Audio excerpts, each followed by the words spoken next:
So అందువల్ల దీనికి జవాబుదారితనం ఉండాలి కదా ఎవరో ఒకరు. అంటే తిరుపతిలో తొక్కిసలాట కూడా క్యూ లైన్లో జరిగింది సార్, ఇది కూడా క్యూ లైనే, అంతా సామాన్య భక్తులు. మరి అప్పుడు పవన్ కళ్యాణ్ క్షమాపణ చెప్పారు, మరి ఇప్పుడు కూడా పవన్ కళ్యాణ్ క్షమాపణ చెప్పాలా, ఎవరు బాధ్యత తీసుకోవాలి? పవన్ కళ్యాణ్ ప్రభుత్వం తరఫున క్షమాపణ చెప్పాల్సింది ఇంకా ఇది, ఎందుకంటే ఇది యాక్సిడెంట్ కాదు, ఇది ఖచ్చితంగా క్రిమినల్ నెగ్లిజెన్స్ వల్ల జరిగింది. ఇంకా తిరుపతిలో జరిగిన తొక్కిసలాటలో యాక్సిడెంట్ అనే ఆర్గ్యూ చేయొచ్చు, అది కూడా యాక్సిడెంట్ కాదు. ఎందుకు కాదు అంటే ప్రాపర్ సూపర్విజన్ లేకుండా. తొక్కిసలాట ఇన్ని దశాబ్దాలుగా ఎన్నడూ జరగలేదు. టోకన్లు ఇచ్చే పద్ధతి ఇప్పుడు మొదలైందా? దానికి ప్రాపర్గా మేనేజ్ చేయకపోవడం వల్ల జరిగింది. కనీసం అదన్నా మేము అనుకోవచ్చు. ఇక గోడ కూలడం అయితే ఎవరు అసలు తొక్కిసలాట కూడా కాదు కదా. సో ఈ గోడ కూలడం అయితే clear case of criminal negligence. 20 రోజుల కింద కట్టిన వాళ్ళు ఎందుకు కూలిపోతుంది? అందువల్ల clear case of criminal negligence. నేనేమి చంద్రబాబు నాయుడుది criminal negligence, Pawan Kalyan criminal negligence అనడం లేదు.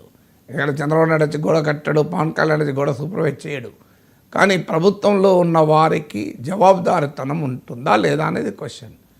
ఎవరు ఏ అధికారపైన చర్య తీసుకున్నారు? ఇప్పుడు తొక్కిసలాట జరిగిన వెంటనే కొంతమంది అధికారులను తొలగించారు, అయిపోతుంది అక్కడికి. సో మరి టీటీడీ బోర్డులో ఎవరు బాధ్యులు?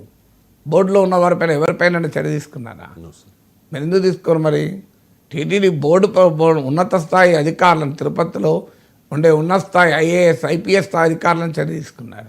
మేము ఐఏఎస్ ఐపీఎస్ స్థాయి అధికారులు లైన్లో నిలబడి భక్తుల క్యూలు మెయింటైన్ చేస్తారా? ఎందుకు మీరు అకౌంటబిలిటీ అనే కదా తీసుకున్నది? మరి టీటీడీ బోర్డులో ఎవరికి అకౌంటబిలిటీ ఉండదా? అంటే వాళ్ళు పొలిటికల్ అపాయింటీస్ కనుక వాళ్ళకి అకౌంటబిలిటీ ఉండదు, అధికారులకు మాత్రం అకౌంటబిలిటీ ఉండదు. బోర్డు మెంబర్లు ఏమైనా రువా మెయింటైన్ చేయాలి, దర్శనాలు టికెట్లు తెలిసిన వాళ్ళకి ఇచ్చుకోవాలి, పైరవీలు చేసుకోవాలి. దీనికి కారణం ఉన్నదంటే దేవస్థాన బోర్డులు, దేవుని బోర్డులు ఉన్నాయి, పైరవీలు చేసుకోవాలి, ఉద్యోగుల మీద నోటి కట్టినట్టు బూతులు మాట్లాడాలి, ఇదా ఉన్నది? లేదా మనం కొట్టుకోవాలి చైర్మన్లు ఈవోలు. అసలు దీని కొరకు అంటే దేవుడి సంస్థానాలు అనేది మీకు ఎక్కడో కానీ అకౌంటబిలిటీ ఉండాలి కదా. ఈ సీరియస్ గవర్నెన్స్లో ఫెయిల్యూర్ కదా ఇది. సమస్య ఎందుకు వస్తుందంటే పాలిటిక్స్ ఎక్కడైతే ఎక్కువ ఉంటుందో అక్కడ గవర్నెన్స్ ఫెయిల్ అవుతుంది. మీరు గమనించండి, నేను చిన్న ఉదాహరణ చెప్తాను. మీరు ఒక స్కూల్ ఉందండి, ఒక కాలేజ్ ఉంది, అక్కడ టీచర్ల మధ్య పాలిటిక్స్ ఉన్నాయి అనుకో, క్లాసులు జరుగుతాయా? జరగవు. ఎందుకంటే హాస్పిటల్లో డాక్టర్లు మధ్య పాలిటిక్స్ ఉన్నాయనుకోండి, హెల్త్ ఆరోగ్య సదుపాయాలు నడుస్తాయా? మీ టీవీ ఛానల్లో పాలిటిక్స్ ఉన్నాయనుకోండి, మీరు వార్తల మీద కేంద్రీకరించగలరా? ఏ ఇన్స్టిట్యూషన్ అయినా రాజకీయాలు ఎక్కువైపోతే గవర్నెన్స్ దెబ్బతింటుంది. ఇప్పుడు జరుగుతున్నది అదే. ఆంధ్రప్రదేశ్లో దేవాలయాల నిర్వహణలో రాజకీయాలు ఎక్కువైపోయాయి, అందువల్ల గవర్నెన్స్ దెబ్బతిన్నది. ఎక్కడ రాజకీయాలు ఎక్కువైతే అక్కడ గవర్నెన్స్ దెబ్బతింటుంది. ఇది నేను ఉదాహరణలు చెప్పాను. మీరు ఎనీ ఇన్స్టిట్యూషన్ తీసుకోండి, కోఆపరేటివ్ రాజకీయాలు ఎక్కువయ్యాయి, సహకార వ్యవస్థ గొప్ప స్ఫూర్తిదాయకమైన వ్యవస్థ నాశనమైందా లేదా? మీరు ఎక్కడన్నా చూడండి, ఏ ఇన్స్టిట్యూషన్ అని చూడండి, పాలిటిక్స్ ఎక్కడైతే టూ మచ్గా ఉంటాయో అక్కడ ఆ ఇన్స్టిట్యూషన్ ఎఫిషియన్సీ పడిపోతుంది. ఇది కూడా అంతే. మీకు దేవాలయాల్లో పాలిటిక్స్ పెరిగిపోయి దేవాలయాల చుట్టూ నిరంతరం రాజకీయాలు చేయడమే పనిగా పెట్టుకున్న తర్వాత ఇక గవర్నెన్స్ మీద ఫోకస్ ఎక్కడుంటుంది? గవర్నెన్స్ మీద ఫోకస్ ఎక్కడుంటుంది? డిజాస్టర్ మేనేజ్మెంట్ మీద ఫోకస్ ఎక్కడుంది చెప్పండి. ఇప్పుడు మీరు తిరుపతిలో ఇన్సిడెంట్ జరిగింది, ఇన్సిడెంట్ తర్వాత మీరు ఎక్కడన్నా ఆంధ్రప్రదేశ్లో ఉన్న ముఖ్యమైన భక్తులు ఎక్కువ వచ్చే దేవాలయాల్లో భద్రతా చర్యలపై కానీ విపత్తుల నిర్వహణపై కానీ సమీక్ష జరిగినట్టు పేపర్లు చూసారా? దేనికి చైర్మన్కు ఈవోకు మధ్య ఉన్న విభేదాలను పరిష్కరించుకోవడం, ఇది మేజర్ వర్క్, మేజర్ పని అదే కదా. ముఖ్యమంత్రి సమక్షంలో జరిగింది కదా ఇది. అసలు లేదు, పవన్ కళ్యాణ్ క్షమాపణ చెప్తాడు, చైర్మన్ నుండి ఆయన ఎవరో అడిగితే క్షమాపణ చెప్తాను అంటాడు. దాంతో జనసేన వాళ్ళు తీవ్రంగా విమర్శిస్తే మళ్ళీ క్షమాపణ చెప్తాడు. అసలు ఈ పాలిటిక్సే కదా చూసింది. మీరు మొత్తం టెంపుల్స్, అన్ని టెంపుల్స్లో ఏం జరుగుతోంది, వాట్ ఈస్ ది డిజాస్టర్ ప్రివెన్షన్కు మీరు ఏ చర్యలు తీసుకున్నారు? ఎందుకంటే డిజాస్టర్ మేనేజ్మెంట్లో సింపుల్ మెథడ్స్ ఇవి: ప్రివెన్షన్, మిటిగేషన్, ప్రిపేర్నెస్ అని 3 ఉంటాయి.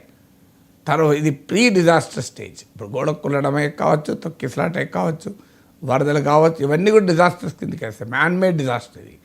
సో ఇందులో simple prevention, mitigation, preparedness. Post disaster ఫేజ్లో రిలీఫ్, రీహాబిలిటేషన్, రీకన్స్ట్రక్షన్, ఈ 3 రకాలుగా ఉంటాయి. సో మీకు ఇప్పుడు గాయపడిన వారికి చికిత్స బాగా అందించమని అడిగానంటే అది రిలీఫ్ అండ్ రీహాబిలిటేషన్. రీకన్స్ట్రక్షన్, ఇంకోసారి ఈ తప్పు జరగకుండా ఎలా చేయాలి. సో మీకు భక్తుల తొక్కిసలాట జరిగిన వెంటనే ఆలోచించాలి అంటే ఏ దేవాలయంలో ఇక ఎప్పుడు కూడా తొక్కిసలాట జరగకుండా ఏ చర్యలు తీసుకోవాలి. ఎందుకు జరుగుతుంది తొక్కిసలాట?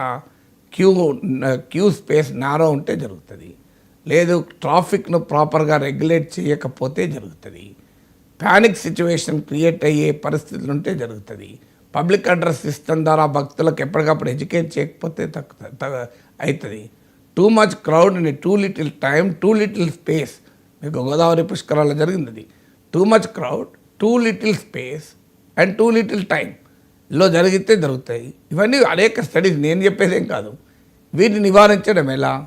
సో దీనికి ఇదేం పెద్ద రాకెట్ సైన్స్ అని ఇచ్చేయడం అనేది. సో దీనికి national disaster management authority, NDMA portal ఉన్నాయి. నేను చెప్పేది సొంత కవిత్వం కాదు. ప్రివెన్షన్, మిటిగేషన్, ప్రిపేర్నెస్, ఈ మూడింటికి ఏం చేయాలి? ఒక్క సమీక్ష ముఖ్యమంత్రో, ఉప ముఖ్యమంత్రో, దేవాదాయ మంత్రో అన్ని దేవాలయ అధికారులను పిలిచి మీరు ఏ రకమైన విపత్తు నివారణ చర్యలు తీసుకుంటున్నారు, ఇంకా తీసుకోవాల్సి ఏంటి ఆలోచించండి. దీనికి ఏం కష్టం? మీకు నాలెడ్జ్ లేకపోతే డిజాస్టర్ ఎక్స్పర్ట్ని పిలిపియండి.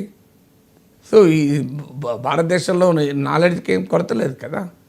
ఇప్పుడు నాలాంటి వాడే నేను 100 చెప్పగలుగుతా ఏం చేయాలి అనేది. So how to regulate the flow of devotees. So డివోటీస్ను ఫైర్ యాక్సిడెంట్స్ ఎలా నివారించాలి దేవాలయంలో, క్రౌడ్ డిజాస్టర్స్ ఎలా నివారించాలి, ఇవన్నీ చాలా సింపుల్ టెక్నిక్స్ అండి. దీన్ని కూడా ఎందుకు చేయలేకపోతున్నారు అనేది కారణం ఏంటి అంటే గవర్నెన్స్ పైన కేంద్రీకరణ లేదు, పాలిటిక్స్ పైన కేంద్రీకరణ ఉంది. దానివల్ల జరుగుతున్నటువంటి పరిణామాలు ఇవి. Right sir. ఇక పహల్గామ్